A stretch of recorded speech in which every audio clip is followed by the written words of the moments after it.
It is a beautiful day, isn't it? In Colossians chapter 3, verse 16, there's a beautiful little verse I like that says, "Let the word of Christ dwell in you richly." I want to just encourage you that if you've ever dealt with doubt or disbelief, it's probably because somewhere along the way, the habit was never formed to let Christ's word dwell in us. Let it dwell in us richly. The idea of that is literally kind of let it move in and become a roommate. Let the word of Christ be the inhabitants in which you live.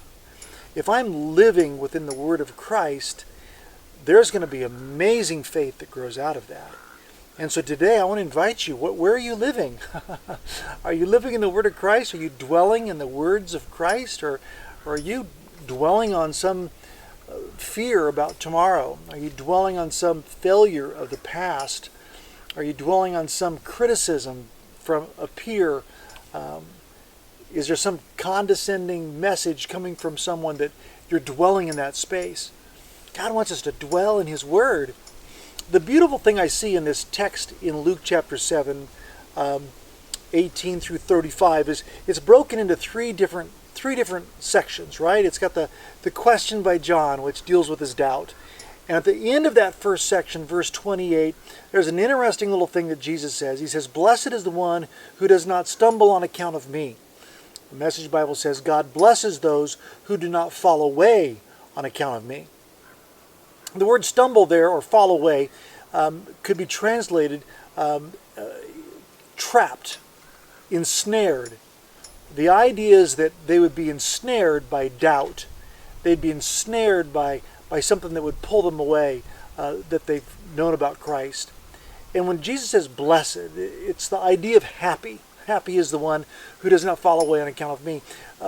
Whenever His words are not staying with me, I'm more vulnerable to going a different direction.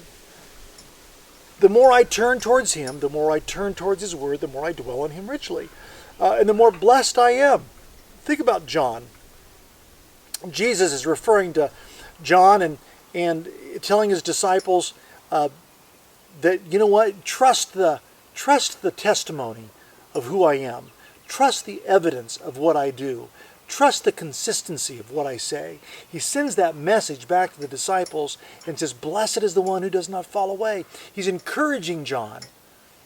I think, the last time Jesus said blessed was in chapter 6, around verse 18, where He said, "Blessed are the poor. Blessed are those who hunger and thirst. Blessed are those who mourn."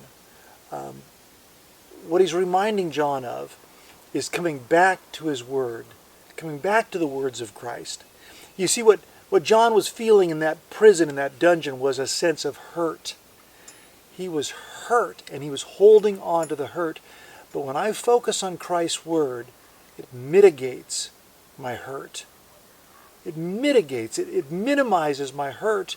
It helps me move past doubt, back into the place where I'm trusting and turning toward the faith of the words of Christ, learning to dwell in them richly. So where are you dwelling today? Whose words are you dwelling on?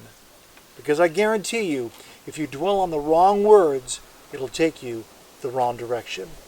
Dwell on the right words, it'll take you in the right direction. Today, let me encourage you, focus on Him. Focus on the words of Christ and dwell in them richly.